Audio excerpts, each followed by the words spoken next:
Hi, it's Will from StormTheCastle.com, and this is my latest video. It's part 3 of the Medieval Village Diorama project. And in this part we take a look at making the roofs of the buildings. And you can take a look here, it's starting to come along. The buildings are starting to take shape, you know, it's looking pretty good. And got a lot more work to do on this. It's going to come out terrific, it's starting to look pretty good. But you know, I'm going to take a look. I have a tutorial on how to make these buildings. That's the peasant's house and also the tower, if you wanted to look back on how to make the buildings out of foam board and coat them and whatnot. So in this tutorial we're going to do the roofs. Okay, so this take a look at these buildings here so I can show you what I have. What we're going to do in this tutorial is I'll show you quickly about this wood thatching here. These are little pieces of wood,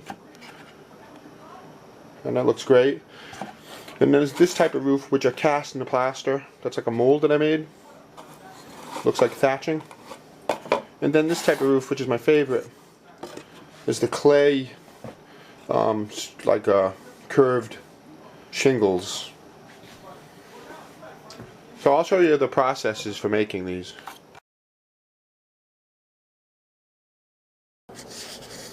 Okay, this is how I built the thatched roof.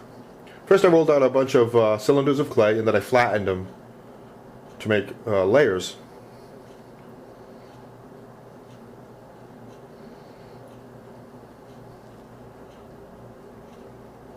I took the layers and I overlapped them. That's an important thing. That's the way shingles are made. The thatched roof is like that. So you overlap them about half and half. This is going to be our actual mold, a model for our mold. And then I used a thin square of wood there to notch it. And that wood actually has a notch cut in it, so it makes a nice shingle shape. So you do that layer at a time. Now that our model is made, our shingle model, I'm gonna make something called a mold out of something called Insta mold. It makes like a rubber mold.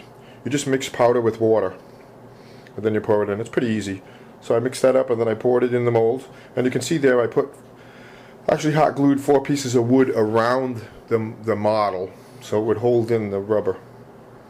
Kind of like a rubbery substance. This stuff is pretty good. It's cheap and it works easy. It dries in like 20 minutes. So, and there it is, it's poured. But here, I'll tap on the table like this quite a bit. You want any air bubbles inside that to rise out of it. You don't want them to attach themselves to your model, or it makes little flaws in your model. So you get the air bubbles out. So now, half an hour later, you can peel that rubber mold right off your model. Nice and easy. And there we go. Now we can cast plaster in that, and that's our roof. Looks good.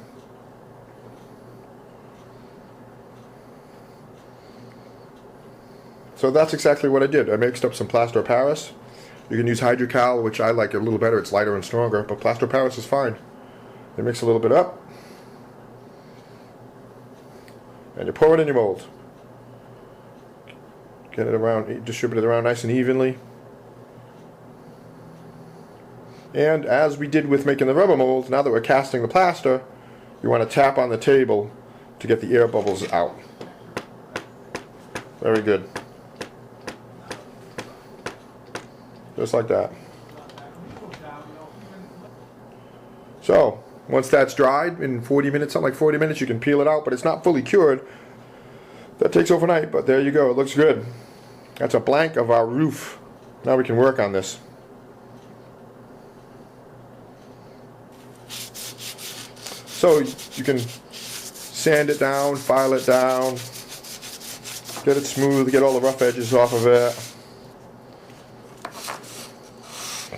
And here I'm going to assemble it onto the building.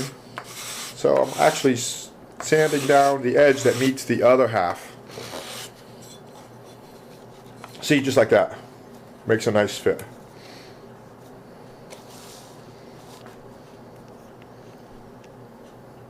So hot glue it on.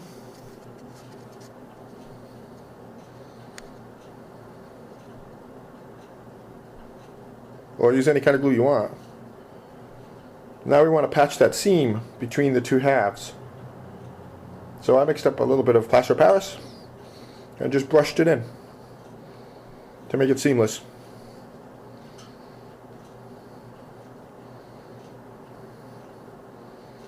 Now I want to show you a little bit about painting something like this, and this applies to the red clay roof too. There's 4 steps you take to make these look nice, to make them look realistic. First, you paint a base coat like this. I used it like a wheat color. It doesn't have to be even, just base color. Now you use a very wet black. This is called washing. Use that very wet black to wash over the whole thing, paying particular attention to the cracks. That black settles in. The water makes it settle into the cracks and makes it look good. I won't show you the whole thing, but there's 2 more techniques. One is I used a lighter yellow called dry brushing, just to highlight some of the high points of the model. You know, the high points. And then I went ahead and did some detail work with a pencil. And that's it. Your roof will be done.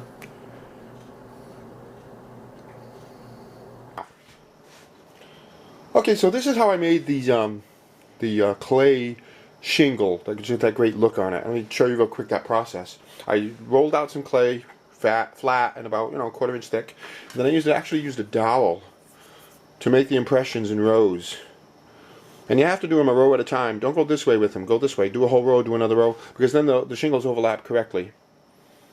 And then I sealed this with a sealant, and then I can cast the plaster right in it.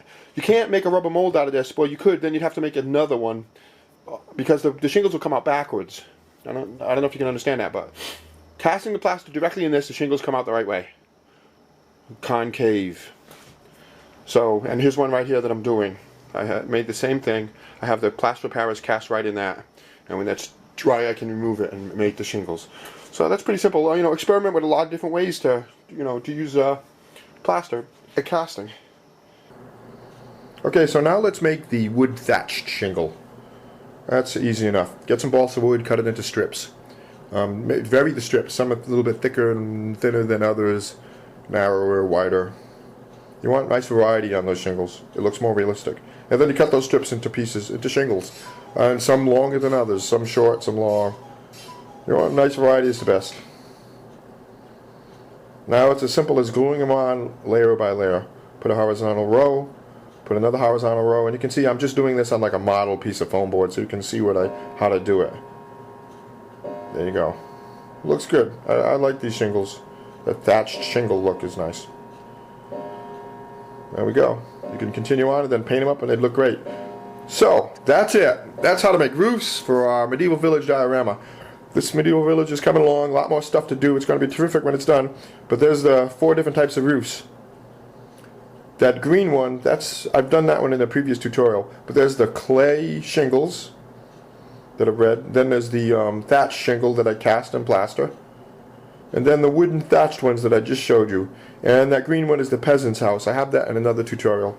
Lots more stuff on my website at stormthecastle.com. And here on my YouTube channel, Epic Fantasy. Thanks for watching.